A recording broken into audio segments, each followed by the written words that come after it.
Hello, ladies and gentlemen. As a guy here, I'm going to be bringing to you day 4 of the scoring phase for the Legion House Legion League. Anyway, welcome back. There is a 3 minutes delay. We're going to be watching the GW versus CCT. Does look like GW is going to be attacking first here on White Elk Fort. Not everyone's in. Got about 5 minutes before the official start. Hopefully we get a 15v15. Never really like it when there is an uneven number of players on both sides. Uh, or when one side has more players than the other, kind of thing. It's fine if they both have 14. But again, really do love these large maps. 15v15 is kind of the stock standard. Linweave Fortress, as interesting it can be, it doesn't really make use of the large number of people. I think Linweave Fortress is kind of like a map where if you had smaller number of troops, but more players on the field, it could be a very intense fight, having people come in from different directions. But uh, unfortunately, because there's only around about 10 people, you really find a security in around about 5 or 6 people, not really, um, not really going out by yourself or even in small teams of 3. So you got to have more people around to get that bit of security, but it's also just to protect yourself along with your unit. Your units can easily be overwhelmed. There's not very many units in this game that can solo other units. So we're just going to be waiting on the start of the battle. In the meantime, I am quite interested to see what these guys have in store. I think we have watched the GW match before. Just gonna double check. Ah, no. Actually, I haven't seen these guys before.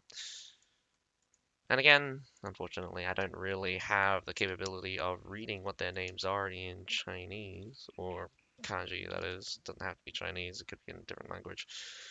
But I do hope they show us some good fights. It has been my biggest criticism of the current style to be very artillery focused. We don't get to see the impact on the skill of the players. Although artillery usage is a skill, its overuse and heavy impact does really diminish some of the other aspects that I would love to see from teams, especially when it comes to when it comes to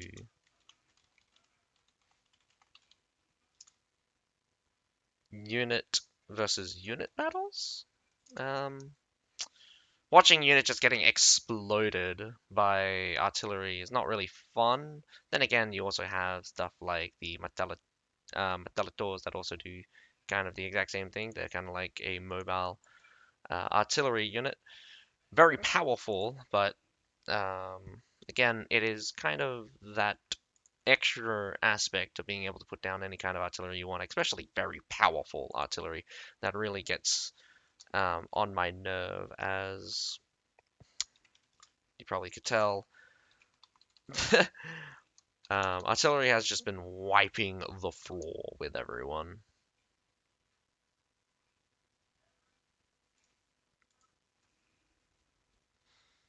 Cavalry as well. I mean,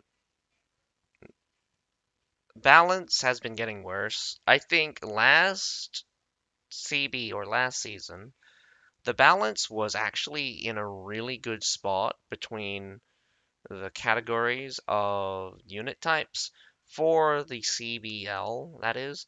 Um, Probably wasn't as entertaining because you didn't get to see some of the other artillery. So I understand that they want to get kind of want to get people to use other artilleries available to them, but it's just still a massive question for me to see what their end goal is and what the developers want as some kind of the overall overall balance of the game. I'm still quite skeptical on how they balance the game to the current state. I really love to see some changes to cavalry um, from the ground because I might be the only one that doesn't like how cavalry are balanced. They have an incredibly high hit limit. They're made to be glass cannons, but they have tons of damage, but they're not really. So it's like, to put it like this, cavalry are supposed to be glass cannons. They're supposed to be very easy to kill, but deal a ton of damage. Instead, they are very difficult to kill and deal a lot of damage.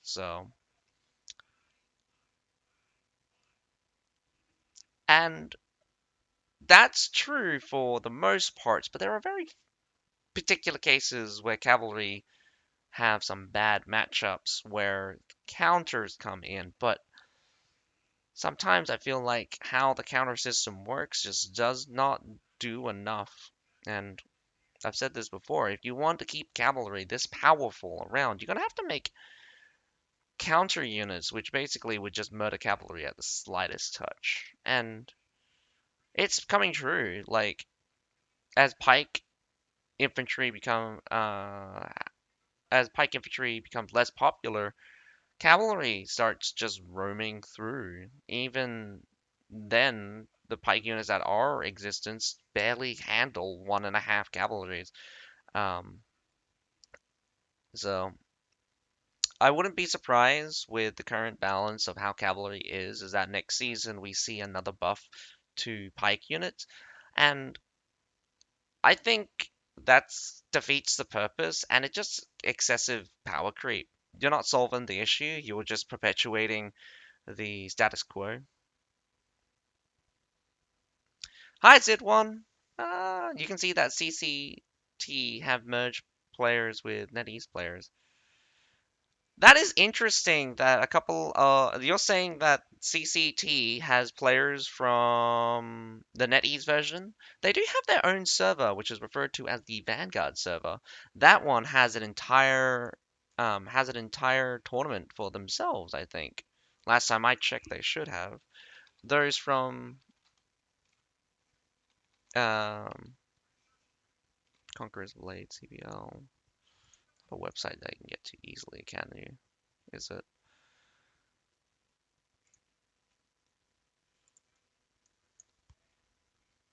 You see the update for tomorrow, especially a new doctrine for this season's unit, and a lot of them OP, funny devs.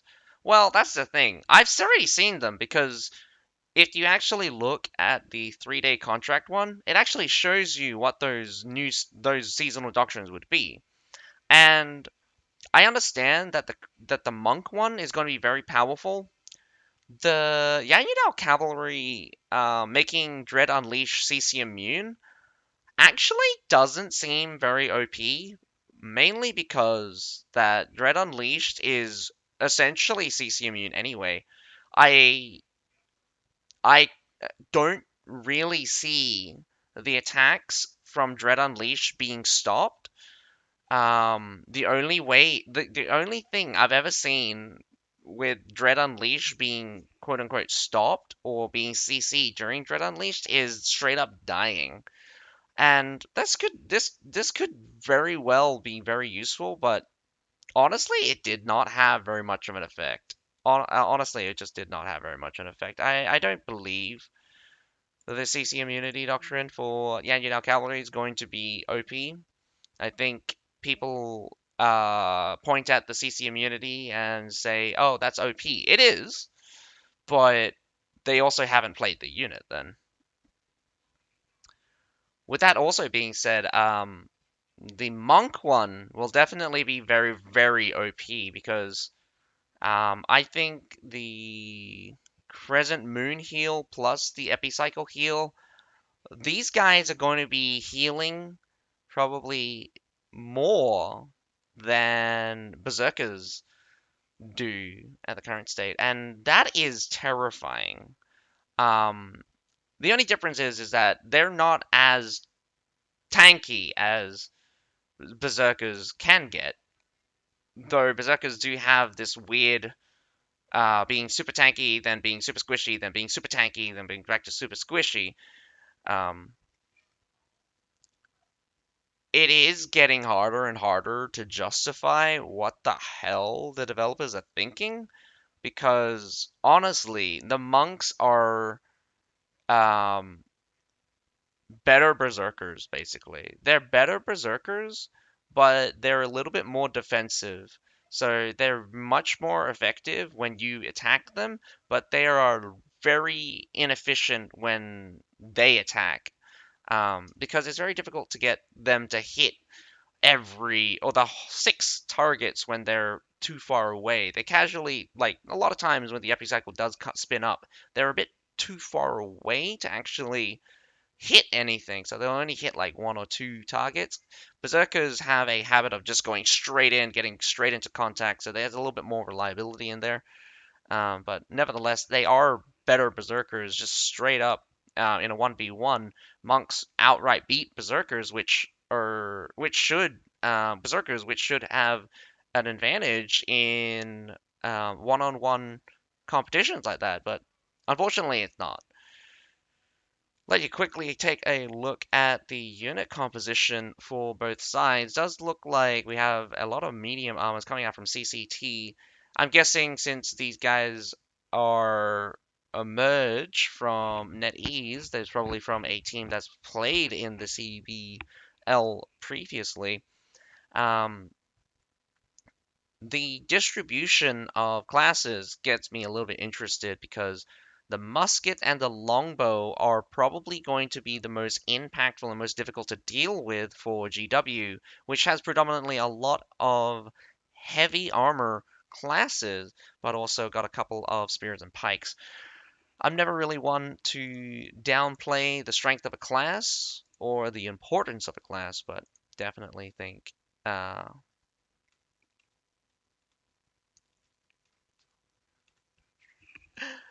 huh? Oh, till the end when I don't stream enough. There are other streams for the drops. I can send you there afterwards.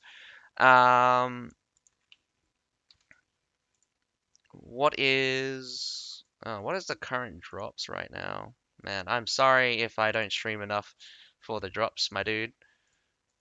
I try to stream, well, I mean, I don't try to stream at all. That's the truth of it.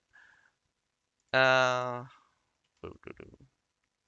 did the drops end already? Can't have, right?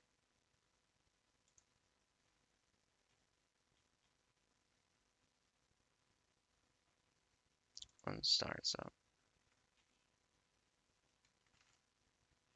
Already fit. Well, sorry about that.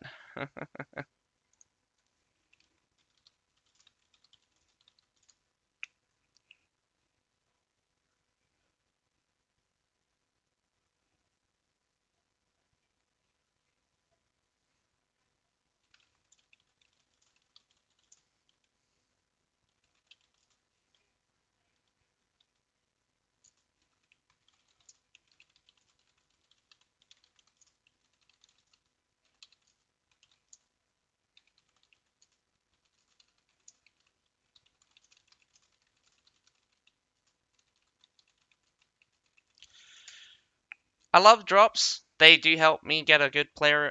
They do get me a lot of viewers around here, but sometimes I don't check. Sometimes I don't check uh, how long drops will be. So I normally don't add in additional streaming slots for the drops. I normally stream on the Monday. I didn't stream very long on the Monday this time because there was a battle. Does look like siege towers do get onto the wall. The front gate is open. Destroying the battering ram itself is an interesting play instead of just shooting out the surf units. This longbow is kind of like in dangerous territory, but he does get out very easily. I don't think I don't think they could have caught him unless they were prepared. Realistically, that poleaxe could have rough justice him, but I guess he didn't. As you can probably tell, a lot of monks out on the field. I don't doubt both sides have a little bit of monks. Whoa! And I didn't actually check the units very much, but Daggerack Lancers out the wazoo. Both sides have quite a few Daggerack Lancers. I think the attackers have a lot of Forbracios. A good choice. It will be up to CTT to really sort out the pike units before they start bombarding them with a ton of cavalry. But I would also think that GW needs to be smart enough to keep their pike units alive and allow some of their other units to really take the front. The monks will have to make up for a lot of the infantry battle to make sure those pike units really stay around for the cavalry. That will be the most important thing for GW. CCT keeping around a little bit spread out. I do think they will be slow to react once a battle does engage, but GW not making a move means they are kind of afraid from CCT. Um, I wouldn't be surprised if GW just ends up bowling or death bowling for the most parts, and CCT trying to engulf them from all sides. This could be a back and forth between where GW gets skirmished out rather than taking a straight fight, since they don't have very much confidence in taking the straight fight. The amount of pressure that they are building is quite low. Does look like that Longbow made a mistake, got caught. Um, there is a war rocket being fired from over here. There we go. Good location, I would say. New location also. Gets to the top of. Ooh, shoots very far. That means that is an epic. That looked like an epic one. That means it reaches right across this wall. It will be interesting to see if they aim for most of the other artillery and see how well some of the blue mortars try to take out these two. Does look like an epic one is trained onto those artillery. Artillery exchanges will probably go on for a while and is very important, in fact. Both sides have a lot of artillery to use, so why not use it? But for the most parts, I do think the pressure of destroying artillery is much more important than taking out the infantry right now. There's more than enough artillery to really dominate either side. 15 artillery is already overkill to kill the number of units that exist. A grape shot can classically kill an entire unit with 3 or 5 shots, especially if it's a epic grape shots. I've seen epic grape shots chew right through even some of the most heavily armored units.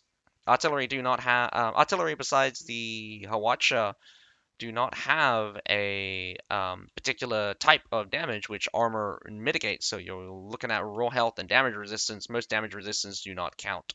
The oh, that was weird. Did not do the slam animation properly.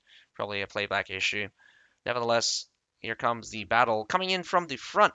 This is always just one of the weirdest thing, I think. They walk all the way here to the front, and the Murmillones charges straight in, gets kind of trapped in the deep formations. The Imperial Spear Guards really going to hold the line there. Fortebraccio should spread out a bit more to mitigate the damage of the shots, but plenty of shields at the front taking a lot of damage. We've got a Winged Hussar coming through, but it'll be pretty much ineffective as the Fortebraccios hold through. But Daggerack Lancers get all the way through. Still dies in the end. The deep formation is very deep, but nevertheless, that Daggerack Lancer's sacrifice will not be in vain as the entire formation from GW collapses into nothing. We got some uh, backline pickup. Very surprising to see a Liao actually take out the halberdiers in the back. Not sure if they were braced or not. Probably an instant playback would be nice. Nevertheless, cavalry is streaking across the battlefield from both sides. I don't think the attackers had very much gains. In fact, I'm pretty sure they took a heavy amount of losses. But right now, they are looking pretty worse for wears. The defenders have a lot more on the books. Not sure if that's from unit selection type. GW did seem to have more Fortabraccios, but looking at it again, I might shock you with this, but I think GW has less leadership. Uh, there are there is some players from GW that don't seem to have the capacity for quadruple tier fours, which is quite uncommon against the CCT, which definitely has gone for the quadruple tier fours more than any of the tier fives and stuff. Maybe the selections for the tier fives have biting them in the ass here. We got the Yanyadao cavalry and a lot of pikes deployed. I do think that GW really needs to not allow CCT to get a grip, get a defensible position. You really got to attack them from an unsuspecting angle. Coming in through this angle from the front was kind of silly. We got some dancing dragons prepared, maybe built them in the short time that it did take them to get to the front. A second time into the front, straight into those artilleries. Again, you know those artilleries are there because you just got hit by them, and GW making another mistake. This artillery can easily be used just use it. Why would no one use this? They're right there. Shoot, shoot, shoot, shoot. And finally, someone does. GW does take a massive amount of damage, and again, they're just going to be bombarded to pieces here. We got some divine crows, a lot of dancing dragons, or sorry, flaming comets. Sorry, not dancing dragons. Dancing dragons are the same, just a special variant of it. A nice Genji grenade, but artillery just bombards out the entire enemy forces, and that is a complete wipe yet again. The Yanyudao cavalry comes marching in, but I don't think they'll be able to turn the tide as they kind of skewered themselves on the Fortebraccio. It did look like they made a nice cut into that formation, but unfortunately just was not effective enough to turn the tide. Yanyudao cavalry do kind of have a habit of just rushing in and killing themselves. Front gate not being open is probably something that I would rectify. Front gate is a valuable, oh, how to say, a very useful entranceway for when the attackers need a respawn. The defenders really have a massive advantage having supply points very close to each of the entrance points or the main entrance points. Otherwise, these stairs and towers are pretty much useless. I think it would have been a smarter idea to collect. Again, I don't understand why people do not make use of this left-hand side, especially if the wall doesn't break and you control this entire left-hand side. You can pressure the supply point, get them to move off of it. Breaking down this wall to get cavalry through and dominating this supply point would probably be my best bet for a team play. Taking over this left-hand side seemed more important than the right-hand side, which is normally freely given up. And that as well, if I was to come through the right-hand side wall break, I would never come down to the front unless I am a broken off force. A lot of cavalry just walking through. The camels are about to burn to death really fast. The unfortunate reality is camels take 500% normal fire damage, and that is very quick to burn through, even though they have 60% damage resistance and a massive health pool to really set in stone that they are one of the tankiest units in the game. But nevertheless, both the front and the back are seeing some heavy losses for a third time and the final time as we clock down for 40 seconds. It's not much to say that CCT has this defense down packed, but it's also to say that GW really not bringing any interesting strategies to the table. They are kind of playing into the hand of CCT. Does look like the cavalry is actually making a mess of the back line. Unfortunately, the front gate being completely solidified and cavalry kind of just roaming through, equaled out in the end, surprisingly. The camels are pretty tanky, and I'm very surprised that the camels actually beat out most of the cavalry there, but it's actually no surprise. Um, it's actually no surprise in the long run. Camels really are difficult to deal with, and the perpetual stampede makes their damage actually very decent in the prolonged battle. You gotta hit them hard, you gotta hit them fast. Performance wise, GW doesn't cut it. CTT was just going to wipe the floor with them, and I'm pretty sure in this next battle, GW is going to really struggle to deal with CCT, especially if they come from different directions. GW um, kind of opened up in the last part, but bowling up for the first and the second attack, really silly. Not to mention they attack the same place twice. Very, very silly. They know that there is a lot of artillery there from that direction. Why wouldn't they deal with that or come from a different direction? Yo, let's give them artillery RT and a 15v15 tournament format will be no fun. Doesn't look fun. I have to agree with you, Ruffles. Again, the high level artillery is not my favorite. I really do think that I really do think that the changes.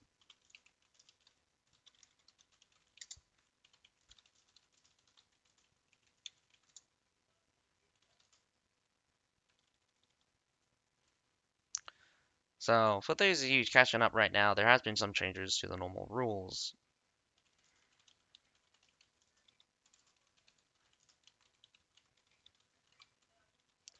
So, doctrines, armor attributes, armor set bonuses, artillery, quality, and increase of um,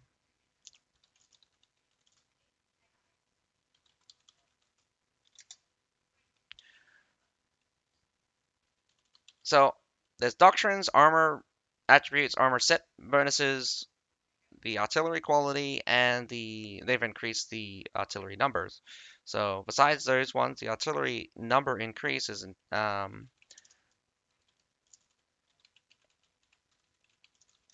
So attackers get 3 artilleries now, while the defenders get 2 artillery.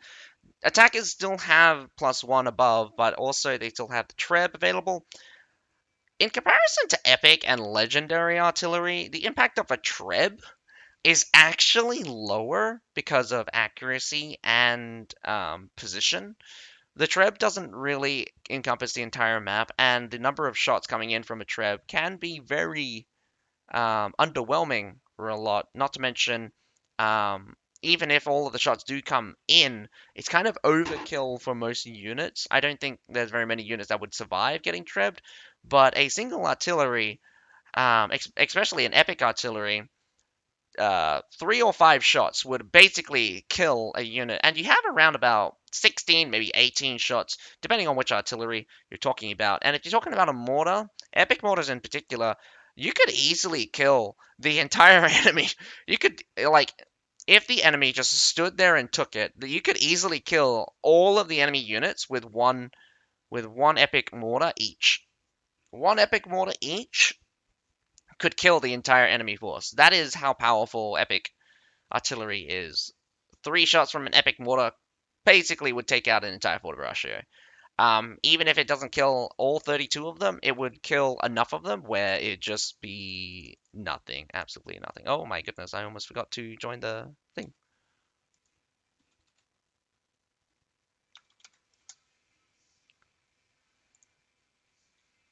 That would have been bad.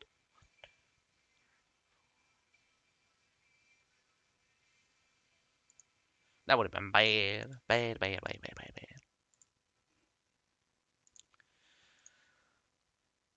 I do think I do think this is a good show to good it's a good it's a good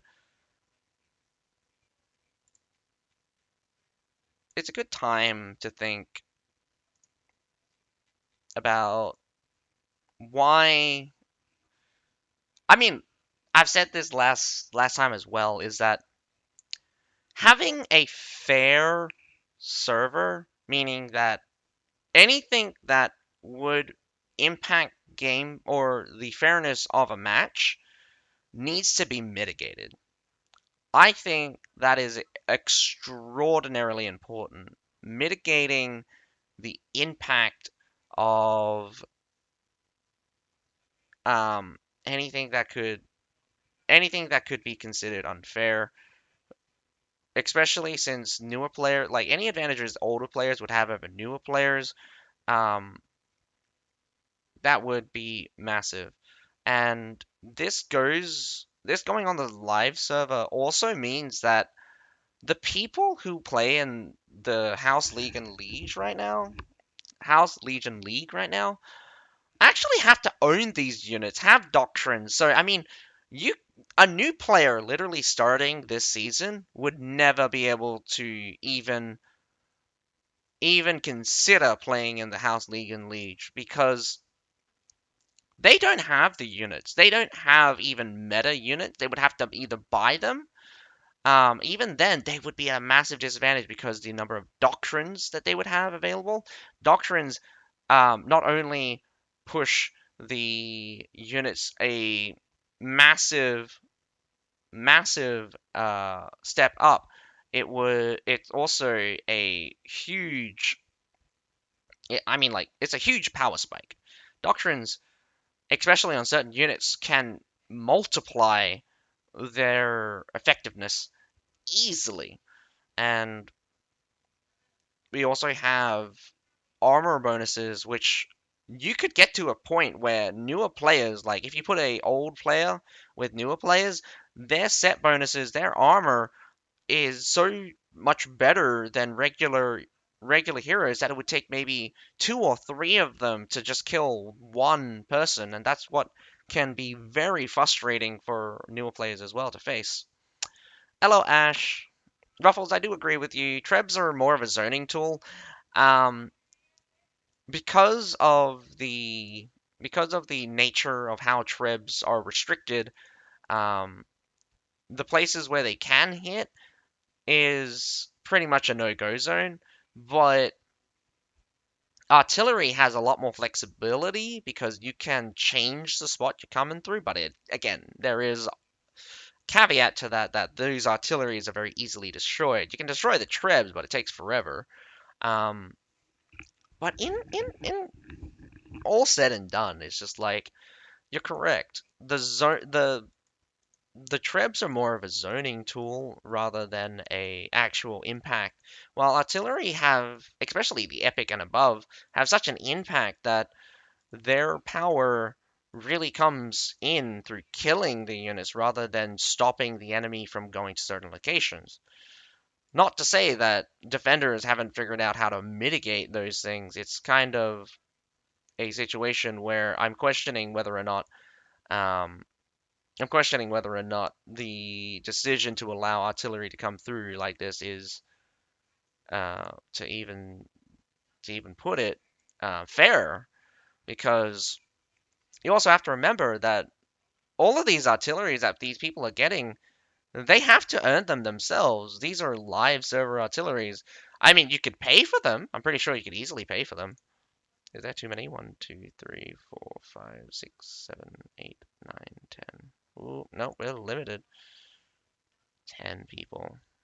Did look like someone else wanted to get in. Did he get in or did he get kicked? I think he might have got kicked.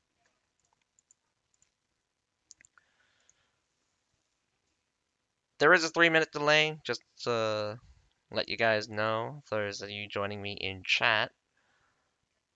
I really am frustrated at the developers. Sometimes I definitely feel like they don't play their own game. I know they play sometimes, but they don't understand the player. And that detachment is the experience that we are seeing right here. We got it's It's artillery and cavalry focus.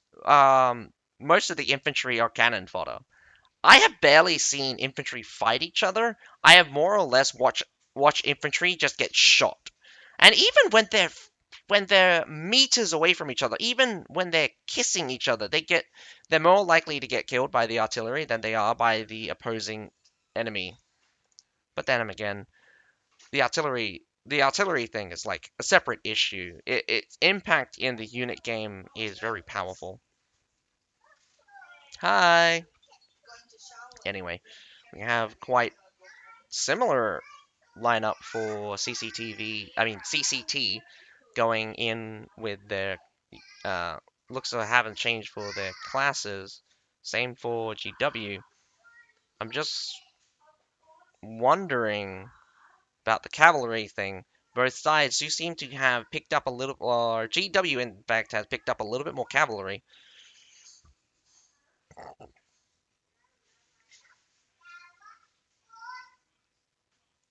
I think GW might have an easier time being a little bit more aggressive than they were. If they don't death bowl it, they probably be able to take some of the smaller fights. I would say that the greatest thing for the defenders is if the attackers kind of bunched up and you just bombard them down with your artillery. But at the same time, I do think coming in from different directions is a very much powerful tool. Starting off from the bat, again, this is a like from the get go. Look at this difference in power. Look at this difference in power. Where's the button? Here we go. Like maybe GW is using more monks or lower unit numbers, but that is a two that is a 200 unit difference in the tier 4 category. In the tier 5 category, there is only a 30 unit difference. 28 unit difference actually. Oh wait, hang on. 30 38 unit difference? And that does not excuse this massive difference in the tier 4 category, and that's 200 more tier 4 units than the defenders right now. And I don't see both monks and berserkers. Like monks, again, they're like a third of a unit. But even if you came in with 15 monks, the difference of numbers wouldn't be this large. I don't think it would be that large because compared to the number of Wodabashers, it would be like down 20, what, 23 units. Oh, actually, no, that could probably work out. Maybe that's it. Maybe that's it. Maybe I'm actually just calculating this wrong because CCT didn't bring any monks, and maybe GW's just bringing a lot of monks. Maybe it is fair. Maybe I'm just blind. Maybe I'm just calculating this wrong.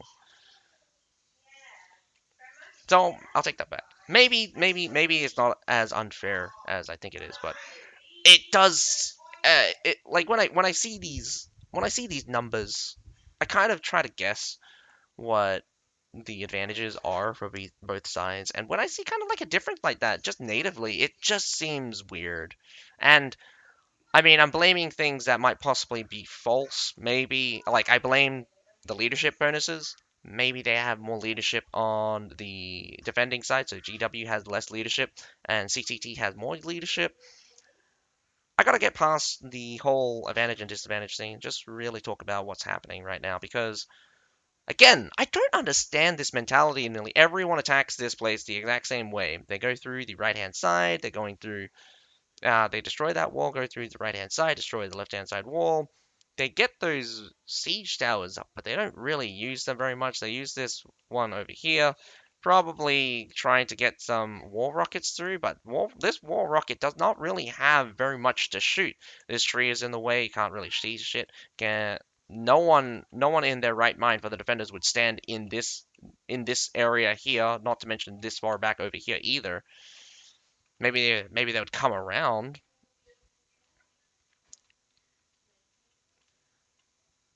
And again, like, what is with people taking this right hand side Not going through the back section, not going through the middle section, but going all the way to the front section again.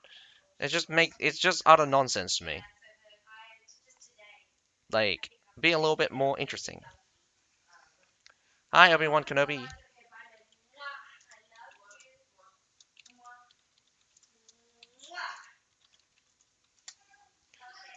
Um, so it's just a CCT versus GW with CCT having 1 point right now. Like, they put down a lot of artillery. They barely used any of it, which is very interesting. Now, this is what I'm talking about. This is delicious. Well, that would have been delicious if we actually put it down, you. Now, like, I don't understand. Like, it's so much power here. It's very dangerous, of course, but so much power. This left-hand side has a perfect view on everything.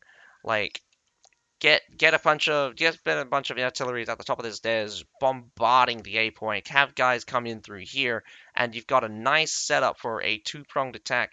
Gets bombarded or lose the A point. I would have just give up the A point just from that setup alone. And even fascinating enough, you get a couple of artilleries across this downward stairs or even across the wall. Man, you would bombard out this entire supply point area, and no one would want to stay there. You see, it's already begun. Now, obviously, you have to contend with some counterfires from artillery, but that is easily dealt with in the long run. Bye, Mel. Are you going? Oh, okay.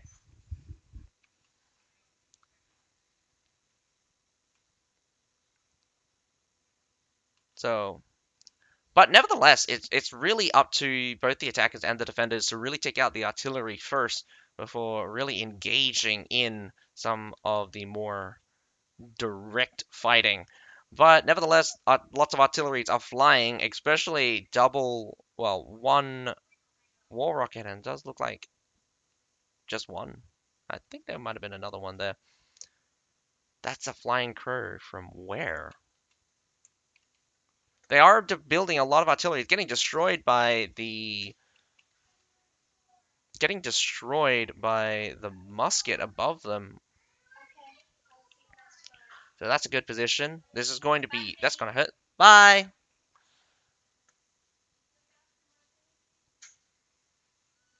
Destroying most of the artillery. CCT, like it's the same mistakes. I don't understand this, but GW's a little bit less controlling, and again, opening it up with this one here. This one's way more impactful than any of those ones down on the ground, and rightfully so. But they still lost out. They were still getting hit a ton.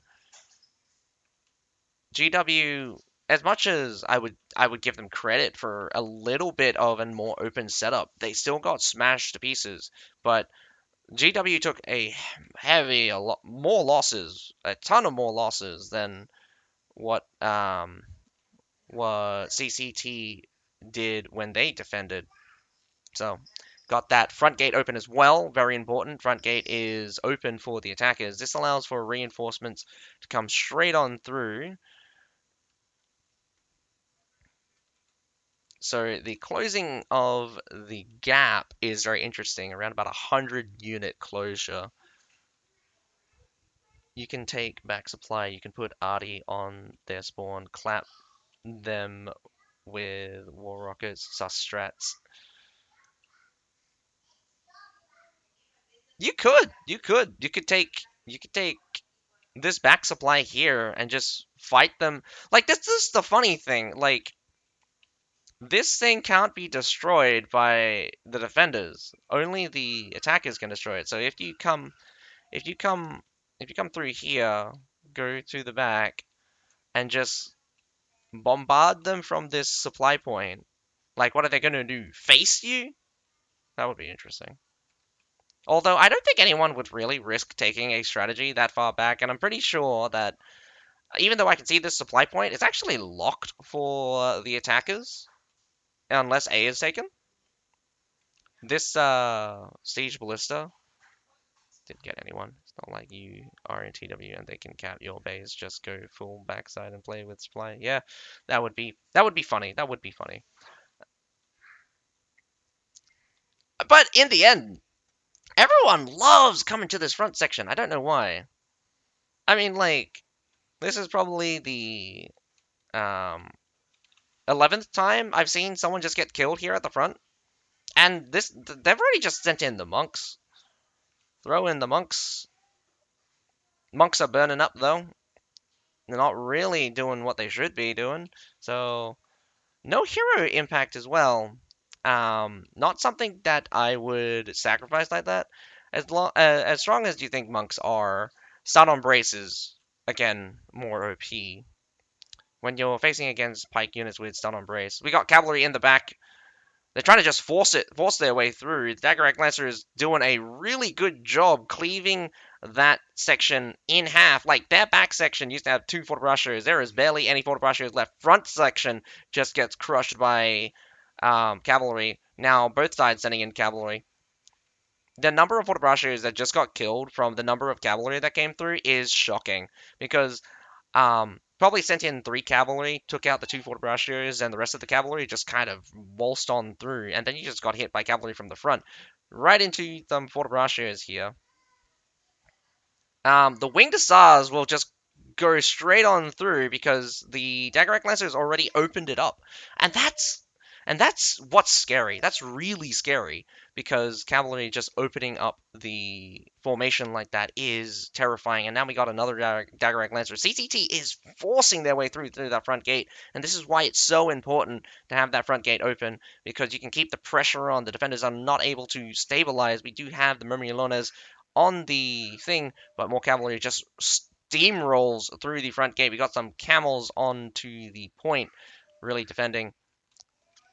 Supply point was probably put a lot of pressure on this supply point, but unable to stop them. Now with the cavalry being done, we have a lot of camels cleaning up what the cavalry response was. Whoa, Yanyu now comes in through the side there, takes out a half of them out. That Fortebraccio is half dead, and that is that is upsetting. That Fortebraccio probably was not in position to stop them. And here comes another one. Doesn't sacrifice though. Daggerrack Lancers skewer themselves directly into the front. Does look like they were just sliding on through, but Daggerrack Lancers from the CTT just now bowling their way through. The Fortebraccio are in attack mode, so they would just easily just get squished. The camels are still making a mess. Camels are still very much tanky, and they will lock up a lot of the infantry for a long time. Both sides are clocking down in units, but very surprisingly, the leg up is still in favor of the attackers, just barely, and both sides are clocking down units very, very, very fast. I wouldn't be surprised if the number of death is clocking out for both sides, and that is true. In fact, the attackers probably has less total number of lives or resurrections than the defenders. Shadows? I can disable shadows. Does that look better without shadows?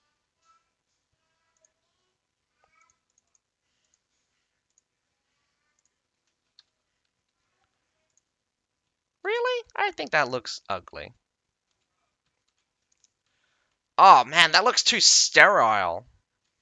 What the hell? This looks ugly. This looks so ugly. I want to put shadows back on. I don't know, man. This looks so bad. This looks so terrible. Really? I mean, honestly, shadows, no shadows. I'm gonna put a poll real quick.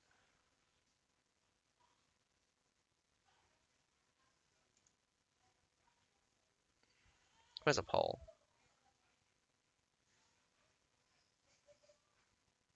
Ah, no. Okay, no.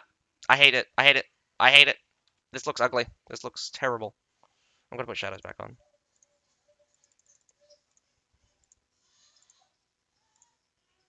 Much better. Man, that hurts my eyes. No shadows just hurts my eyes. I'm sorry. Sorry, Luke. I mean, I love me shadows. It just looks better. That no shadow look just looks super sterile to me.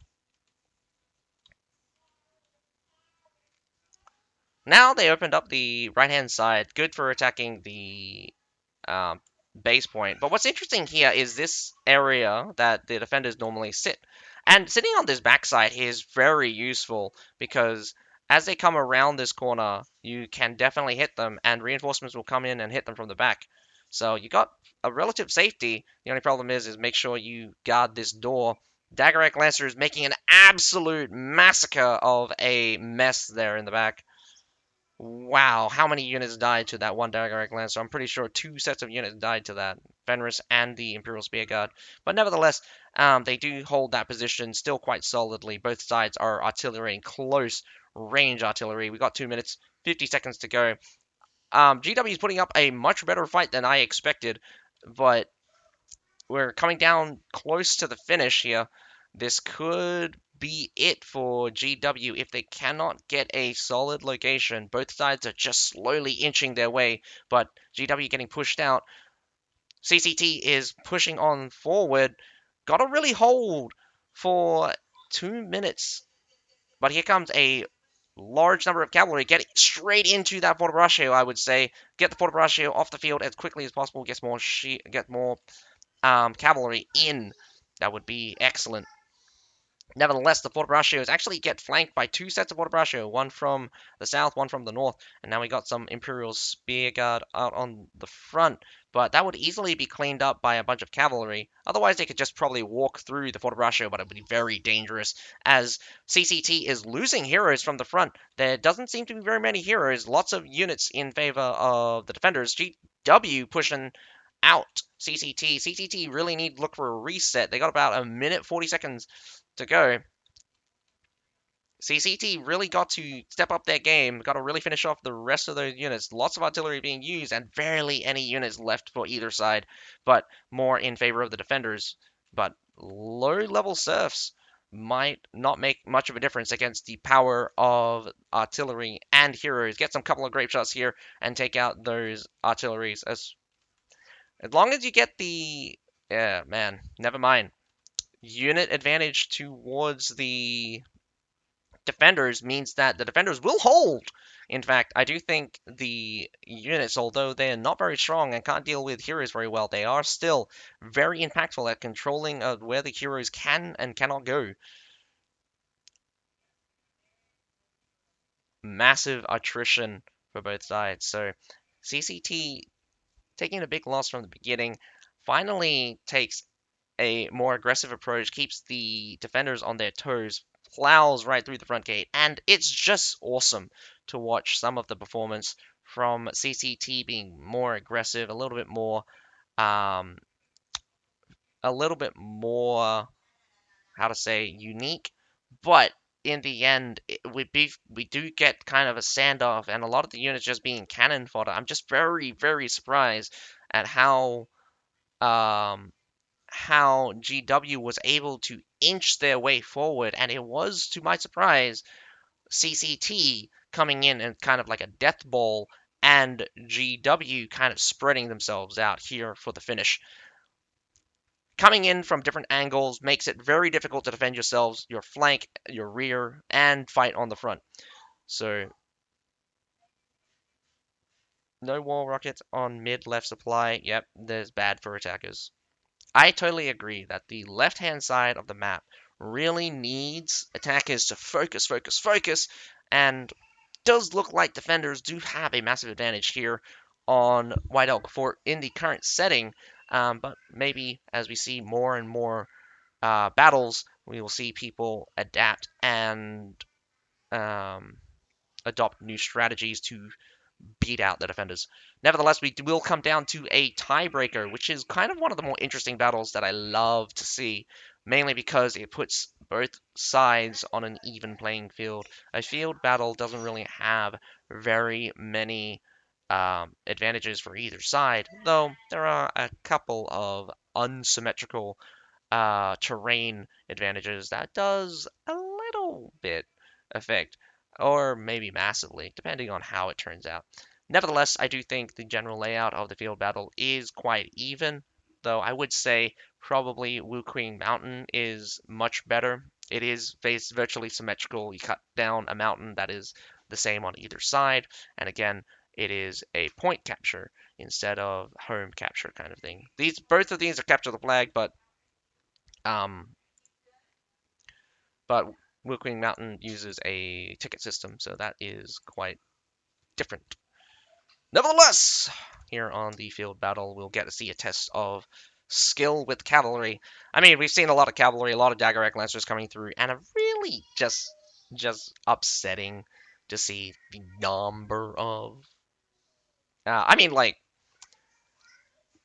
personally, I think the power of Daggerrack Lancers is too high, and the fact that they are a meta pick for even tournament teams is goes without saying that not seeing other cavalry as often as Daggerrack Lancers gives a bad impression. Fort Braccio as well. So many Fort Braccios, but no other. We had Medails, a couple of Medails, we had a couple of Halberdiers. They just don't cut it though. Fort Braccio is just actually able to do stuff, actually more popular, and just generally just superior. And it's just very unfortunate that we don't get those combinations of polearm units. Uh, One of my most favorite things to say back in the day was Fort Braccio with Halberdiers. They cover each other's weaknesses. Fort Braccio is much better at protecting you against longer range or gives you relative safety, while halberdiers are able to deal with a lot of the infantry things. But you just throw more fortibraccios at it, and you achieve exactly what the halberdiers are doing. So I never really think that the the infantry balance will ever work out how you think, but the current changes to the balance or how balance is working out right now, the preference for Daggerrack Lancers is incredibly high. I do think some other cavalry needs love. Arbiters, as much as I hate them and much as I still hate them now, I will say that they kind of need love in order to compete against the Daggerrack Lancers. Not saying that power creep is not a thing, it's just if you want to live in this kind of meta, you're going to need to be stronger. Heavy Prefecture Cavalry also needs to be stronger, be way tankier, needs to do way more damage. They're very fast, very obnoxious to deal with, but they just don't have the impact. They're just really easy to kill. And in comparison to Daggerrack Lancers, they cannot bust through a formation. And that's what the sad thing. A lot of Lance cavalry not only bust through formations, they clear like no other. It goes without saying, Spahis, my favorite tier 4 cavalry. I mean, like I like camels, but camels are a bit more specialized, and they still are. You still see them from time and again. I do think that for the most part, you could swap out Fortebraccios with camels, but they're getting countered by the Siphonates and the um, Zikilian militia a bit too much. So camels are probably not as popular as they could be. They're very strong, but the weakness to fire does put them very susceptible. That makes them very susceptible to um, fire. Well, I mean, too susceptible to fire, and it just becomes very difficult.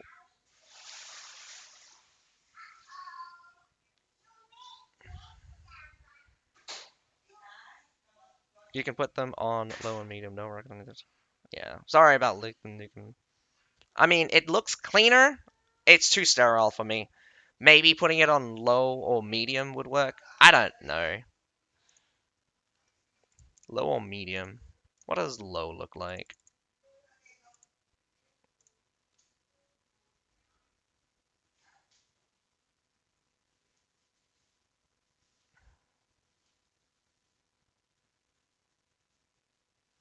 Eh, low works though.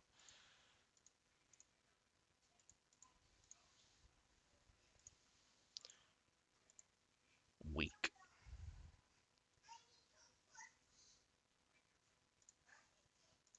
Eh, low is kind of like the middle ground.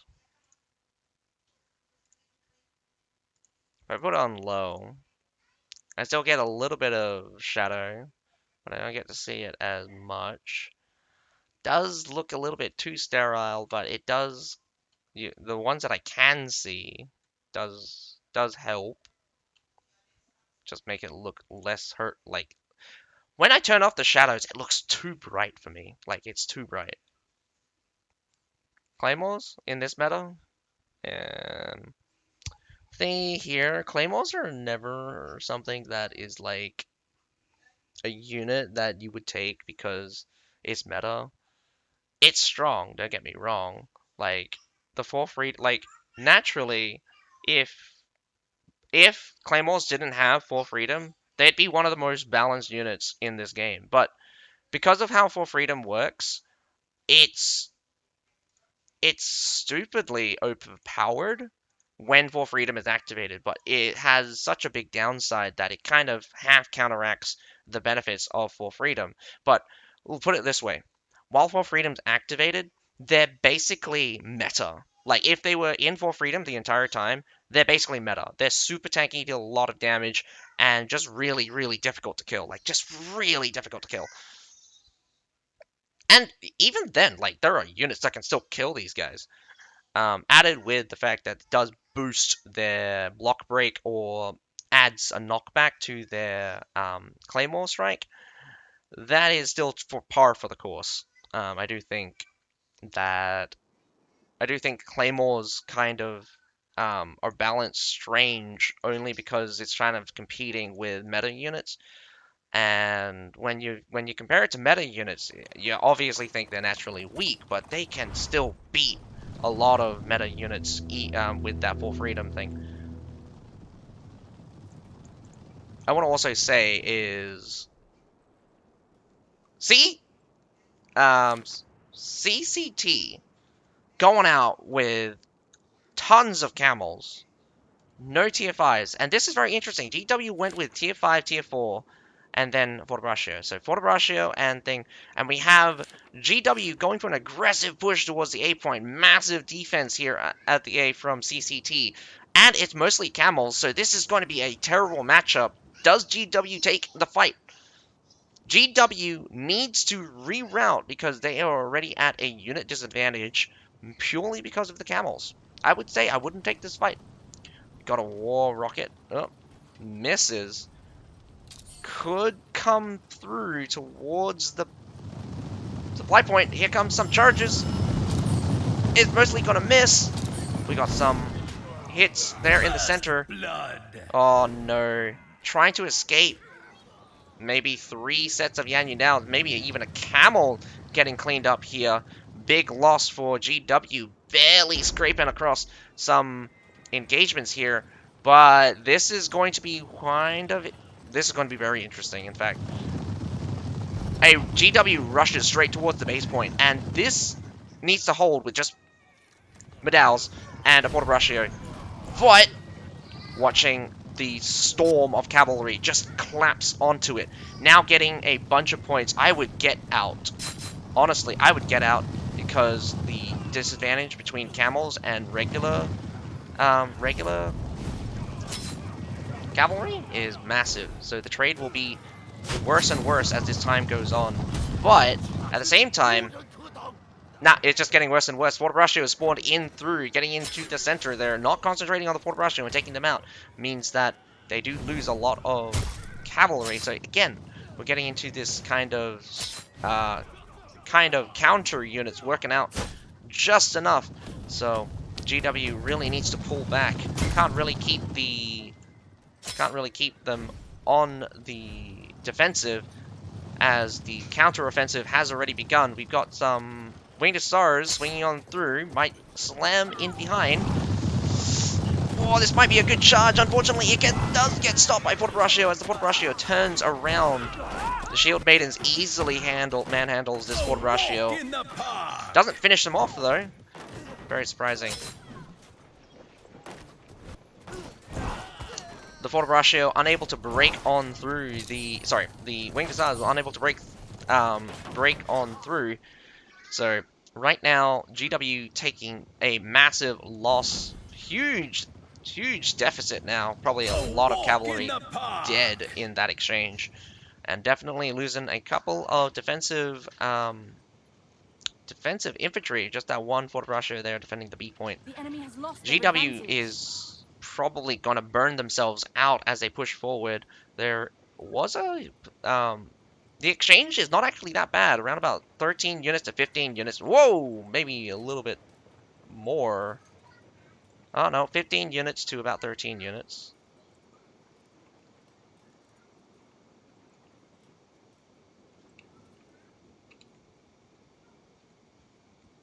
12 actually. 12 units to 13 units. Okay, that's not bad.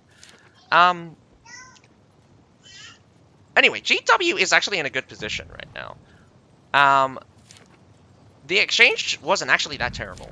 Like, looking back at it, the exchange wasn't that terrible. What's probably going to be more difficult moving forward is dealing with the fortibraccios with the cavalry. But if they go hard on the fortibraccio now, they might be able to beat out any offensive that the CCT might build because mostly going to be cavalry. We got some shield maidens being very fast, and look how fast these shield maidens are sprinting on through. They're just as fast as something as a winged hussar, which has like about an 8 speed. So you gotta the shield maidens is probably gonna be one of the more useful units. I think GW is about to bite themselves in the foot there, but getting that halberdier unit very easily. I would get out. Like, take that halberdier unit, get out. Another halberdier unit does rock on through, so more cavalry just burst their way through, killing off all of those units. We also have a very interesting charge here.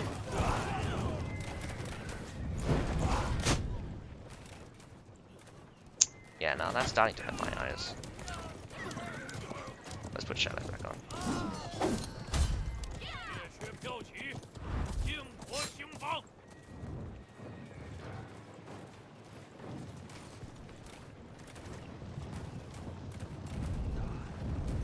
I was doing so well until I started focusing on the shadows.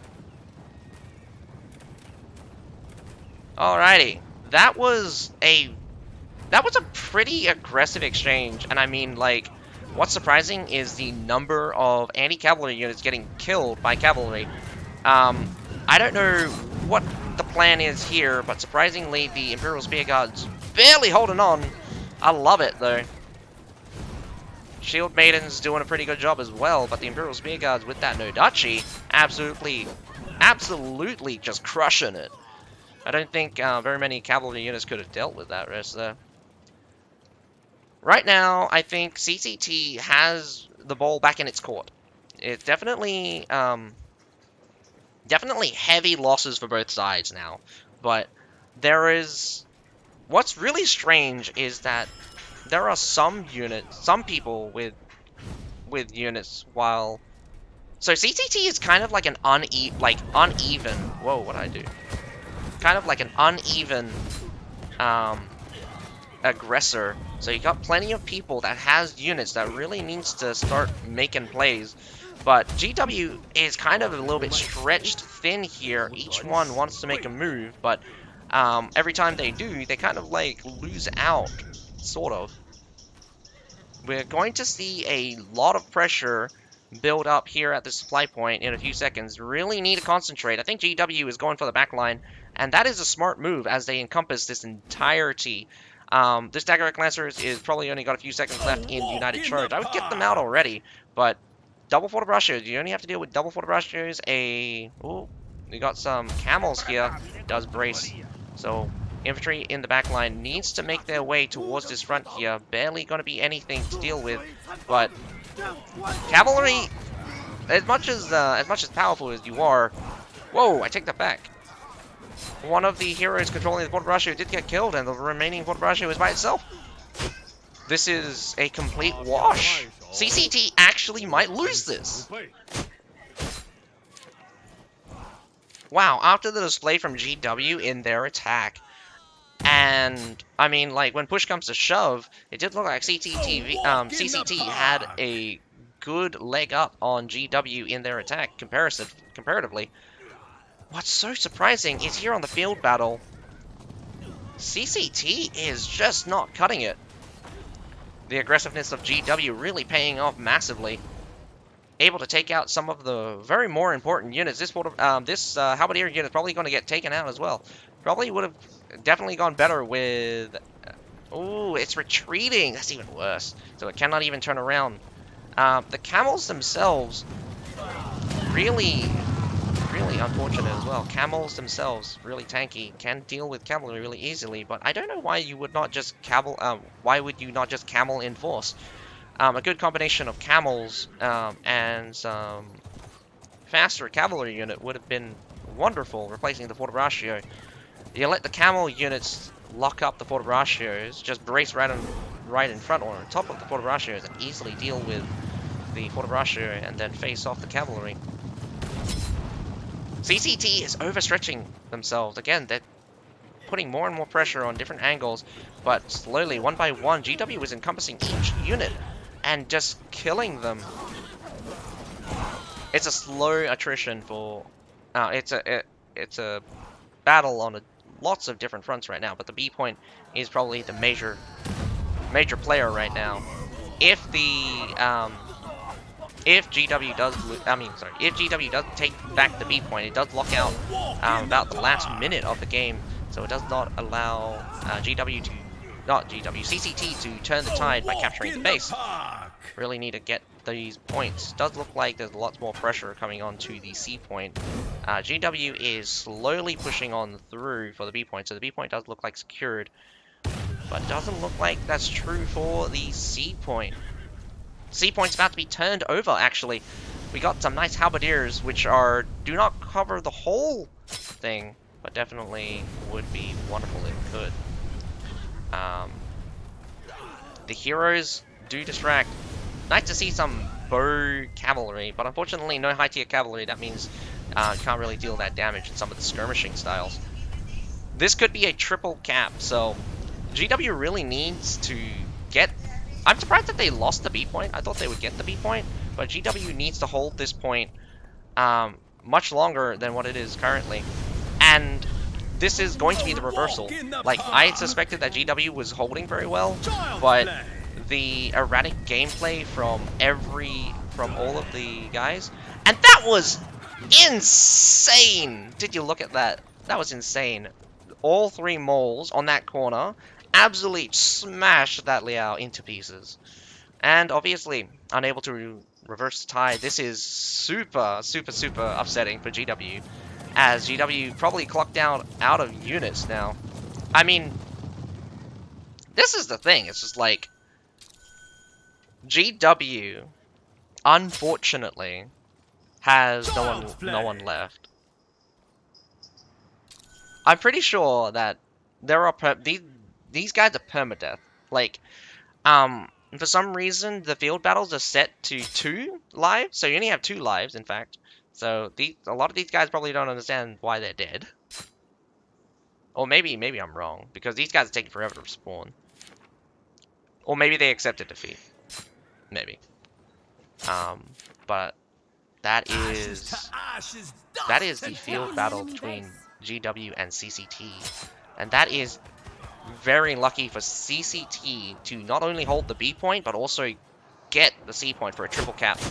And I'm very surprised that GW lost out in the big run, and it's just crazy to me. Just crazy to me that they had such a good start. Leaning into their advantage, but they lost it sometime. Like, there was a bit of back and forth, but they just lost it at the end. I think I know why. The C point was such far away, and they kept funneling in 1 unit at a time, so it's just, they couldn't get a foothold back onto the C point. So that is really just a slow trickle of death. So probably a 3v1 multiple times, and unable to push them out on the C point, or even a stalemate. Like, a stalemate would be glorious, but I think the sacrifices 1 by 1 was too much. Also, the B point, like, put it this way. There was no point for GW to actually go for the B point. They could have actually just secured just the base point and the C point and just kept themselves alive the entire time. The counter-aggressiveness from GW was really the thing to bite them in the ass, and their choices to do that was their own. They're very unfortunate, I would say. Not entirely, not entirely bad, to say the least. It's just a strategic choice that really, like, GW should have really just been on the defensive. That counterattack was Silly, very silly, very silly.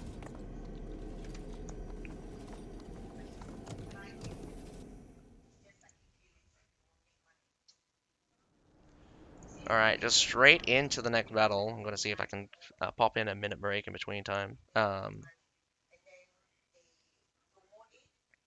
Or I'll just not play. I'll just not play a break at all. Conqueror's Maul. Yeah, I agree. That Liao just getting absolutely decimated by that mole in a few seconds was quite horrendous. Alrighty, let's take a look at the composition right now really quickly. Does look like we got a couple of interesting things happening. CE versus QAT here on Linwu Fortress.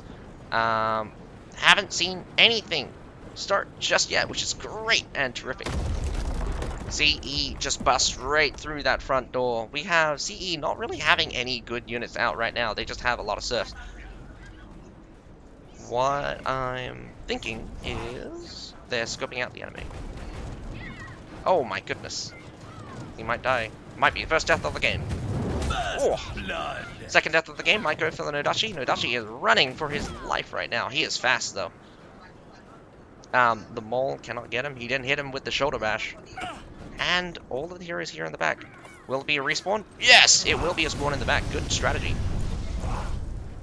Getting on the inside is probably one of the best strategies that you could possibly have. Linwu Fortress is one of the maps where attacking outside in is very difficult, but attacking from inside out, super easy. It is also big advantageous to grab these supply points at the back. It does look like they're switching over to the supply point on the, well, right-hand side, technically, going from the attacker side. I don't think we're going to see a confrontation there at the supply point, but we could see a sneaky cap here on the wall. Getting some very powerful units here on the wall would be useful. CE is playing this very strategically right now. We haven't had a very big confrontation on either side. We didn't get to see some Claymores. Claymores are really great as a support unit.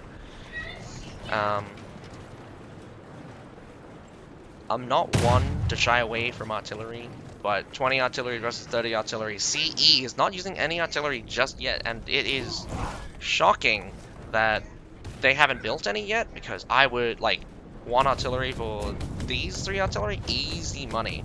Easy money.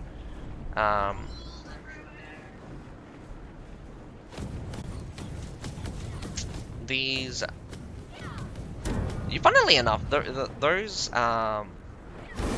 flaming comets are actually not very damaging in the long run. Even if you get hit by an entire volley, you would be lucky to get 1 or 2 kills. But after a while, that explosion damage will really mess up your entire army. So this is really good. So QAT staying up on the wall, concentrating on defending the supply point. I would definitely hold this supply point with my life. But here comes the tricky part.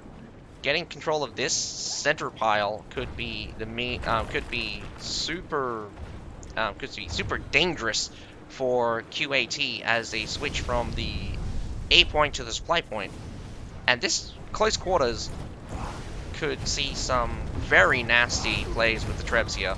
Up on the wall, a little bit close, I would say, but could see a counterattack. Good holding position, but unfortunately 2 of the Trebs will get blocked and 2 of the Trebs went low, so no Treb effectiveness at all. In fact, that one actually almost hit on. Very silly to go up, I would say. The Flamers as well is definitely going to cause mayhem. Got Imperial Spearguard versus Imperial Spearguard with monks in the back. So we're getting a little bit of this holding action, which is really good in the long run. Which side actually has the stronger shield? It does look like CE does win the shield fight, but here comes the respawn. I do think the respawn is going to be pretty devastating if it does happen, but gets onto the point, and there's units. This is going to be coming. This situation is going to get worse and worse and worse for QAT. I do think it is time for a good old retreat. I would definitely retreat from the A point with the supply point on the wall gone. Reinforcements would be untenable. Sacrificing your life here for delayed time would be smart as well. That's super stupid. That's super stupid. I don't like the fact that they did that is really funny, but it's just like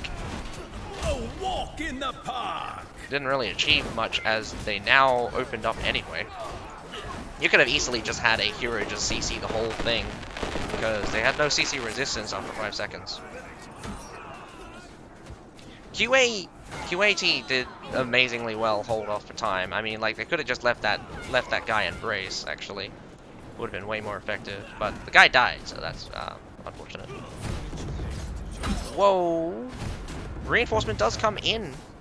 Does look like a couple of the units are dying. 1v1 longsword versus Nodachi here. Nodachi needs to take out the monks rather than the longsword. Could be super dangerous though. He might die. He does die. In fact, they're gonna get that supply point back, but it does look like the massive battle there at the A point did happen. We got some Silidars on the field. I love to see them. They're just not some of the best units that should be there. Surprisingly, the Daggerak Lancers do get beaten up by the Yan Yudao Cavalry. Yan Yudao Cavalry throws out an attack very powerful all at once. So, can't really survive through that when you just get one-shotted. I don't know what the monks were doing. They're just running straight on through. This point is, like, the shields really need to spread out. They're just bulking up too much. They really need to spread out and block damage. Right now, I think I saw Pharangians in there. Yeah, there's some Pharangians in there. Gets killed by the Silidars, unfortunately. Probably just too much damage or unable to cycle through their attacks fast enough. Breaking apart the attack. QAT is slowly pushing them out, but the artillery, again, the artillery gain from QAT is incredible.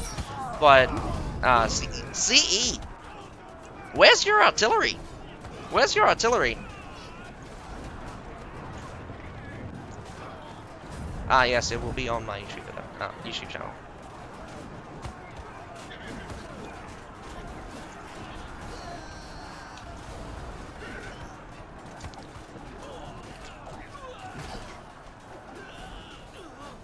Wow. A fight that basically almost never ended.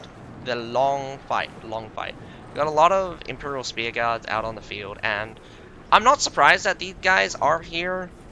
They, in terms of infantry, they are the tankiest infantry, so I'm not surprised that they have been used. And because Cover Commander is so powerful, not to mention you're much safer against units, you don't have the risk. Well, you have much less of a risk of just getting exploded by a couple of units, especially some of the pike type units when you walk into them. Never really great when you're walking into pike units like that. Nevertheless, they still have just a little bit left to go, and I would say even if it comes down to it, the attackers might actually be able to win with attrition, but they don't have the time. Artillery game for Linwu Fortress is very weak as well, unable to get anything out from, I would say just like, they're using the Trebs. Where are your artillery, man? You use 4 artillery. You use 4 artillery compared to the 12 from the defenders. Defenders using way more artillery than you, and you're getting absolutely bodied by it. What the hell did I just do? A walk in the park. Border Brachio's on stairs, never a good. I would never attack here. I would have still went through the front gate, going up the stairs or going up the other stairs. I would have never have gone through this set of stairs because it's terrible. This one's even worse because you go up here, you turn left or right, and this set of stairs is another chokehold. So you just have more, like, you have Border Brachio's up here, and just anyone who walks up here would just die. That was a pretty desperate push by CE. Unsuccessful.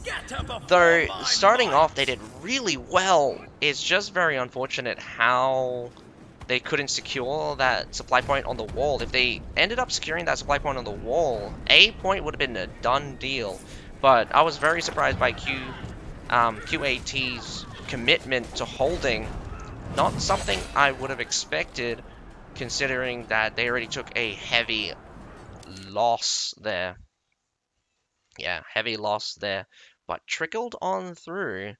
And it's very surprising that CE becoming more desperate and desperate and desperate. I can see in the end that they would have probably lost through attrition, but the continuous fighting for both sides really pushing each other to get to locations at a timely manner. Um, I think would put the defenders on too much of a advantage in this case. The attackers really need to come in waves and destroy the defenders, because the defenders can definitely trickle out reinforce you in nearly all cases. So does look like the first battle does go to QAT. Does look like the second battle is ramping up. I might actually just wait for the battle. So might actually just wait for the battle. Yeah, does look like they did kick out someone that was trying to get in. So I'll wait for the battle for 3 minutes.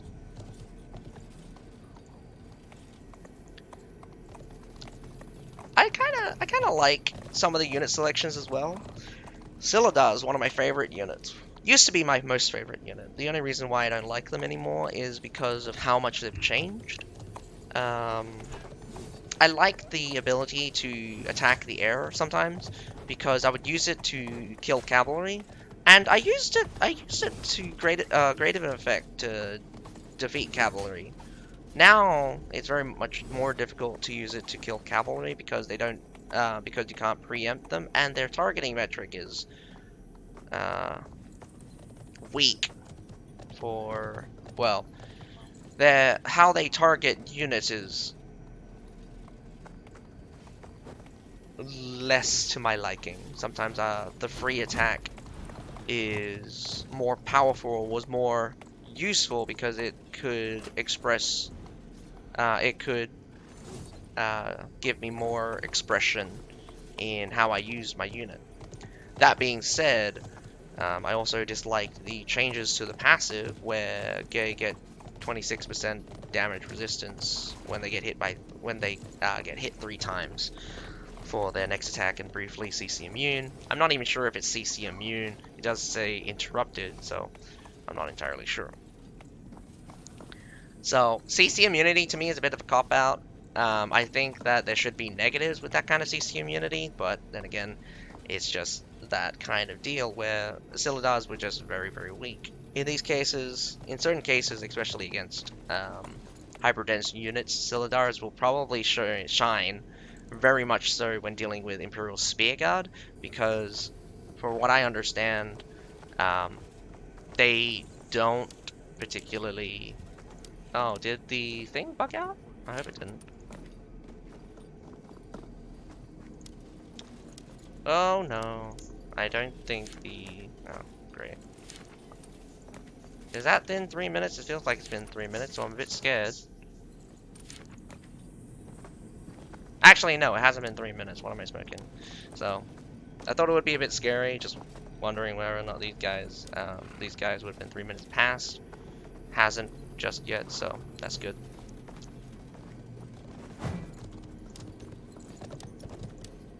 So yeah, almost there. Just watching my own stream to see when the 3 minutes will start, because I'm actually 3 minutes behind anyway, so this will be a 3 minute scenario.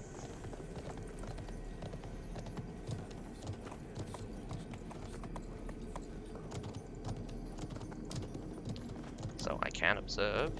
There we go. Going in. Great that this is working. Get more viewers in. Excellently done. So it does work. Try to use it when you can.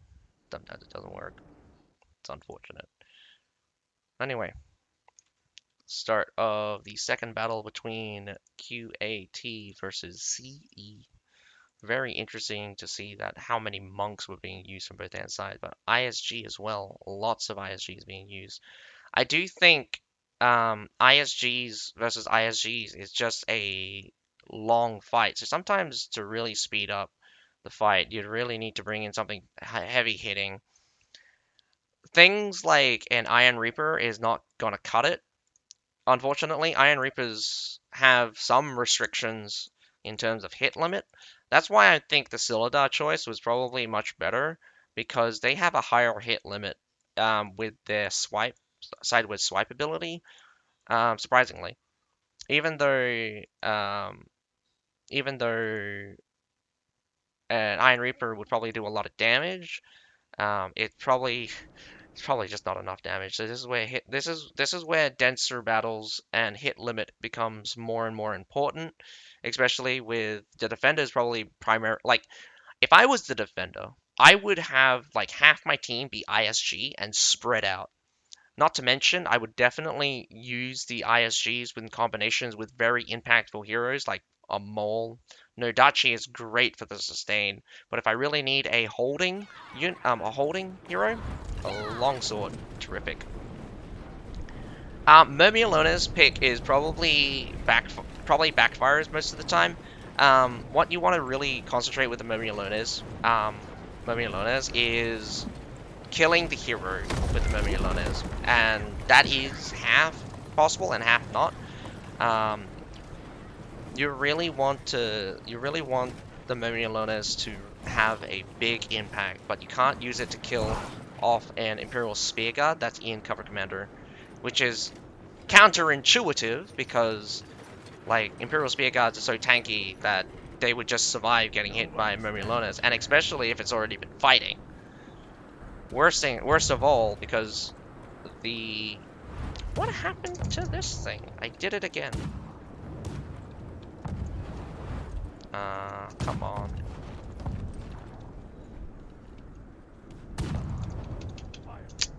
I don't know what I've done, but I've, I've now screwed up my mouse. There we go. Oh, I can see through this. They're climbing on the inside, which is fun. Do mind that this door can't be broken by the defenders, so only the attackers can defend it. Oh, I should have pressed Alt. I mean, only the attackers can destroy it, so they can probably see them inside. They probably are not going to react very now. To now. And this is good. Finally, some artillery from both CE and QAT.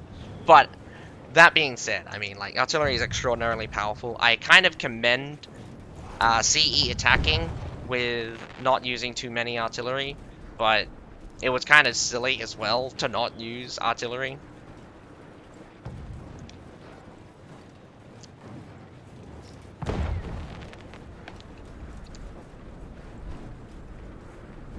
Kind of swinging around to the front gate. I do think coming up through here is a stupid move.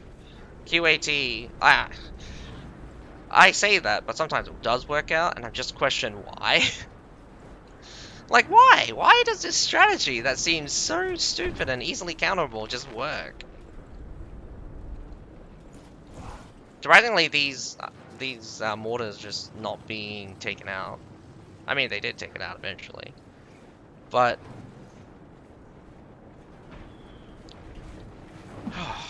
how long are they gonna wait here? Is my question. Because definitely going to be a scouting battle. CE is probably going to aim for kind of reinforcing units. Cavalry on the outskirts can't really deal with it straight away, and even if you tried to, they would run away. Not to mention, you have less troops here at the front, so it makes it very difficult. I don't even know why they put this... Where is it? This Divine Crow here. It doesn't hit anything. It can't even hit this wall. Can't even hit this, and literally can't see anything that hit anything over here. So you're just hitting like this section here. So unless the units are right up against this section, they won't take any damage at all. Though I don't understand the placement of this Divine Crow. I think this is kind of like a leftover, but I'm just surprised that they put a Divine Crow there and it just can't hit anything. Just like zero impact for the attackers. So this could be interesting. Oop. One side, I think he might have screwed that one up. Oh. Leaving it to the monks to finish off the monks. That's interesting. Flamers out on the field. Flames do burn, but the shield maidens just chop them down. High value units getting taken out and a massive battle happening at the A point. Probably more important is the A point right now, as they actually broke through. So that's the most surprising thing, is ZE just lost the majority. First blood. Probably should have seen it start from finish, and I'm just like, did they come up through the front? Nah, they probably came up here through the side. Probably had a couple guys who come from each of the stairs, sandwiching them in the middle. Somehow they lost majority, and eventually just getting cleaved into pieces. We got some Imperial Spear Guards. Look like an entire unit of Imperial Spear Guards just beating up against the monks. They won't run away since they're constantly engaged unless they get whacked away. So the Imperial Spear Guards, as much as they can tank, they can't deal any damage. So the monks will easily take them out, very easily. So massive victory for the attackers already, and taking both the supply point and the A point in quick order. I do think missing out on that first section of the A point was my bad. I really should have focused more on the A point rather than the supply point, since the supply point was kind of a done deal if they were to defend the A point. Now, this cavalry unit can be very potent because it can easily wipe out reinforcing units, and definitely just some stragglers there. Definitely should move together, and you should still be wary of cavalry, even on Linwu Fortress. As shown in some of the other battles on Linwu Fortress, there was a lot of cavalry. But I think there's a little bit less cavalry coming out from both sides, in fact. So I don't think we're going to have that much of an issue with cavalry here. That being said, CE's taking a very aggressive start here. Quarter Braccios, we got some Imperial Spear Guard versus Imperial Spear Guard. The Longsword will definitely withstand the attack. Siladar is unfortunately getting stun locked is very unfortunate and getting pushed back. You do have to remember that Quarter Braccios do have a natural knockback ability, along with the stun ability makes it a very difficult unit to get into.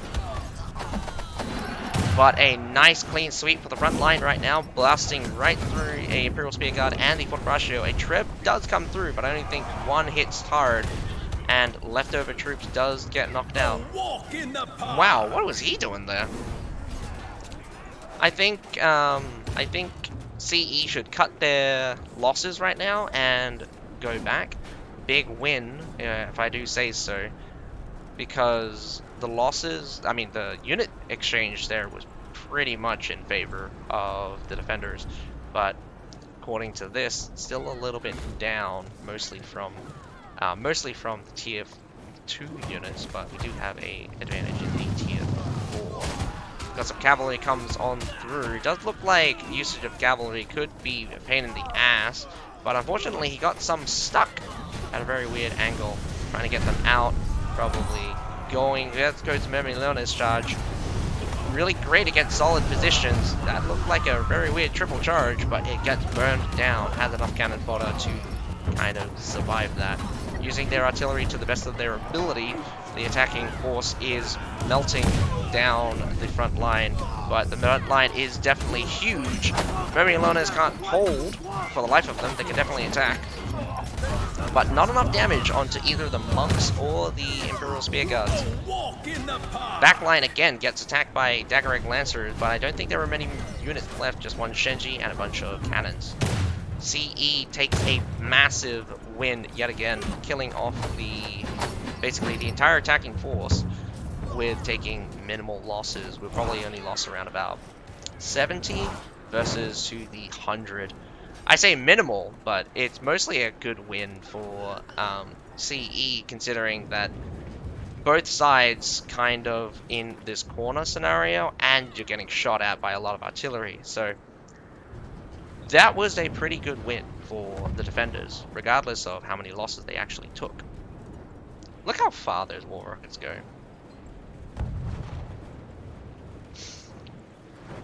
Now, QAT is going to be hard pressed to do the same thing that they just did. That is very depressing. They still have to deal with the Daggereg Lancers that are still left, that are available. Not sure if they're deployed. They aren't, but could still be deployed. They do have a deficit, by the looks of it, but it's not that large. It's not that large. The tier 2 unit's definitely not going to bring it back, but this will really matter now, is a direct fight, seeing which side will come out on top. Confrontation-wise, whoa! Destroy that grape shot! That grape shot, imagine if, like, he just pulverized someone instantly. That would have been a huge, huge victory. Water Ratio and Halberdier point blank on each other might not be. What the? Oh, that was brutal. The bold units get taken out. We got the back line just getting taken out. The front line here for. Oh man, cavalry coming in for QAT might actually be useful. Front line for CE, the defenders take a massive loss as the flamers just burn them through. The Imperial Spear Guard still holding strong, surprisingly, even against the Scimitar. Scimitar did get taken out, and it does look like Imperial Spear Guards and Fortrashio are going to try to push up onto the supply point, which is not a smart move since we're running out of time, and it could be super dangerous for the controller. I do think using heavy shield push into Cup Commander would be very useful here. Unfortunately, the Poleaxe dudes just died. Shooting uphill also is impossible. As you can see. Right onto the base point. Lots of, like, only 7 dead, 3 alive, and most of them are there in the back line. The Glaive gets on the field, trying to get his monks into battle, just running all the way through. He does buy a little bit extra time, but he dies. Oh, man. Nicely done, QAT. Very, very very lucky, I would say, to get onto that supply point, get the flamers in, and the back line surprisingly holds off. Like, that ISG, that one ISG just holding forever by the looks of it. But not to mention the reinforcing cavalry did make a mess of the back line that was pushing in, so that was really good. Unfortunately, we don't get to see another battle, but that's good that we get to see a finish here. QAT is still a lot stronger. CE, love the fact that you're using a lot of concentrating on your skills as heroes and as units. You're just not using enough artillery. I'm sorry to say, you had quite a few artillery left, and you're being reactive to QAT, and so you're not really. Your mistake here is putting yourself in a disadvantage, and that is not using any of the resources or terrain to your advantage. And it works out well if you're fast. It doesn't work out well when the fight is prolonged, and definitely in a prolonged fight, QAT in the position of the supply point had a much better perspective to win the battle. That being said as well, the hero difference is also massive as well. We're getting basically only 2 guys getting close to permadeath, while nearly everyone on the defender side, CE, basically taking an L. We got 2 permadeath by the end of that, and so many people lost their lives in that last battle there. Oh, man. But I do hope you guys enjoyed the commentary. I'm just going to double check if I remember that correctly, because QAT did win the defense, right? And they won their attack. That means there is no more battles. And that's true. Does look like it's true. But anyway, I do love you guys coming to watch, come join me to watch the stream. And I hope you enjoy the commentary. We did get to use the observer system. Great that it's working. Hate it when it's not. But that is all for tonight. I do hope you guys enjoyed the stream. But other than that, my name's Atsukai. Have a nice day. Bye for now. I'm going off. Oh, and about the drops. And about the drops. I hope you guys get all the drops you need. Otherwise, I am closing it off. There are other streamers, but good luck.